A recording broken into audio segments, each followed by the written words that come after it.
जी जी, कैसे हैं आप? बस बहुत अच्छे हैं। आप कहाँ से वैसे बोल रहे हैं? मैं भोपाल से बोल रहा हूँ, आईपीएस ऑफिसर हूँ, फॉर्मर डीजीपी हूँ मध्य प्रदेश का, और बिल्कुल। अभी आप president crime free Bharat mission. आपके विषय में मुझे याद आ गया। हम्म। वो असल में कानपुर में आपके एक रिलेटिव रहते हैं ना, यहाँ पर आवास विकास में। हम्म। तो उन्होंने भी शायद आप इलेक्शन वगैरह भी लड़े थे क्या अभी आप? हाँ हाँ हाँ हाँ, लड़े थे। Right, very right. मेरी हम्म। मेमोरी ठीक काम कर रही जी है। जी जी जी तो अभी असल में मीटिंग हुई थी तो मैं उसमें था। जी। और शायद आप बनारस से भी लड़ने के मन बना रहे थे आप। बेसिकली इसमें लड़ना और जीतने का उद्देश्य था ही नहीं।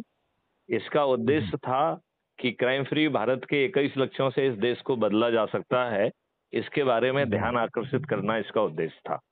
बहुत सुंदर। और स्वतंत्र जी, आपको एक चीज समझना पड़ेगी कि हम लोग बेसिक चीज पर ही ध्यान नहीं दे रहे हैं। जी।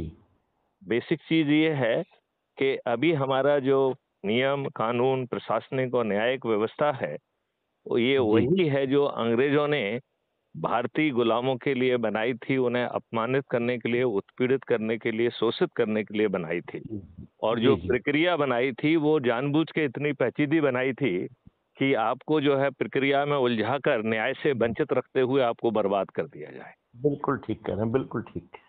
तो जो प्रक्रिया आपको बर्बाद करने के लिए बनाई हुई है, हम्म। उससे आपका भला नहीं होने वाला है। और जो हमारी ये राजनीतिक पार्टियां हैं, हम्म, इन्होंने आपसे राजतंत्र जो है ना, प्रजातंत्र ही छुड़ा लिया है। आज बिल्कुल। आपको इस बात का मुझे नहीं मालूम है कि एहसास है कि नहीं है। आज आप प्रजातंत्र में नहीं रह रहे हैं, आप पार्टी तंत्र में रह रहे हैं। Government of the party, by the party, for the party. For the और पार्टी, वेरी राइट। सर, और मैं ये आपको अपना थोड़ा इंट्रोडक्शन और दे दूं, जी क्योंकि आपसे मेरी पहली कॉल बात हो रही है। जी जी मैंने इंडिया की पॉलिटिक्स को बहुत साल से मूव किया है। मैं माननीय कल्याण सिंह जी के साथ 30 साल से लगातार साथ रहा हूं।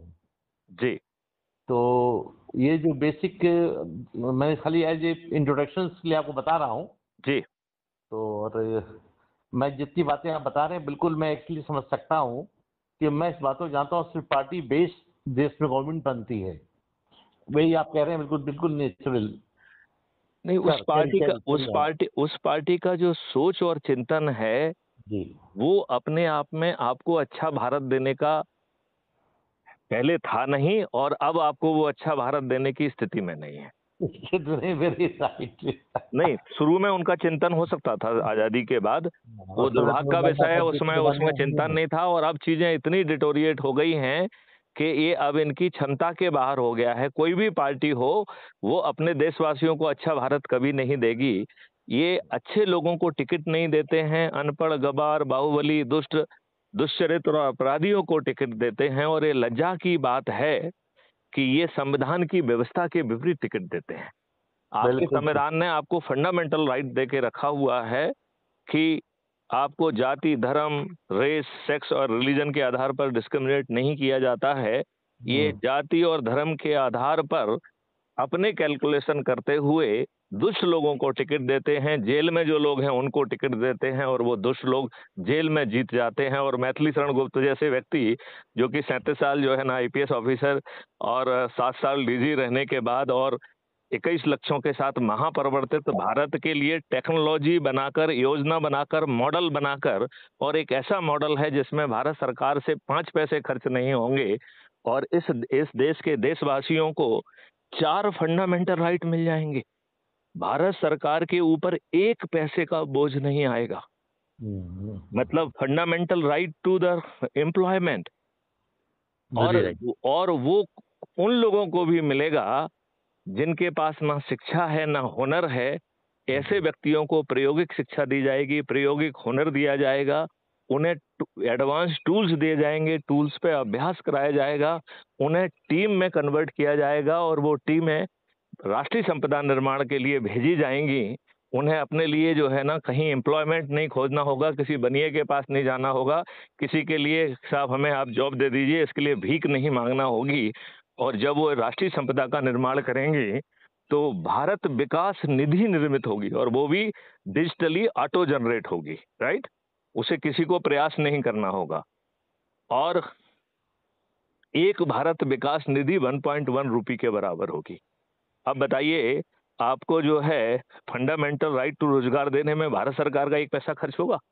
नेचुरली बिल्कुल नहीं खर्च हो रहा, पर इतनी पॉपुलेशन जो अपनी इम्प्रूव कर रही है, सॉरी, उस बेस पे हम लोग इतने क्या इस प्रिंसिपल्स को अप्लाई कर पाएंगे?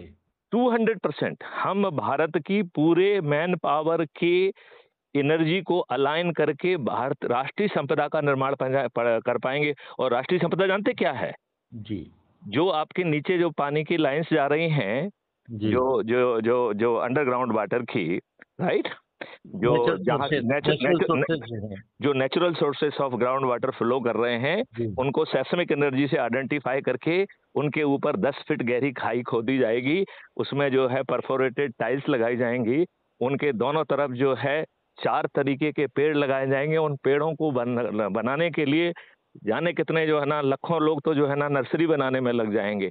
उनके बगल में जो है ना गौशालाएं स्थापित की जाएंगी और गौशालाओं से लगी हुई गायों को घूमने के लिए एक डेडिकेटेड कॉरिडोर होगी। उस कॉरिडोर में पेड़ लगे होंगे सुरम्य तरीके के, और बीच बीच में जो है ध्वनि ध्वनि यंत्र होंगे जिनमें जो है ना वेद मंत्र चलते रहेंगे। तो गायें जो है ना उन वेद मंत्रों के बीच में, कृष्ण जी की बांसुरी के बीच में, और उनको जगह जगह पर जो है चारे की व्यवस्था होगी, जगह जगह पे उनको औषधियां दी जाएंगी।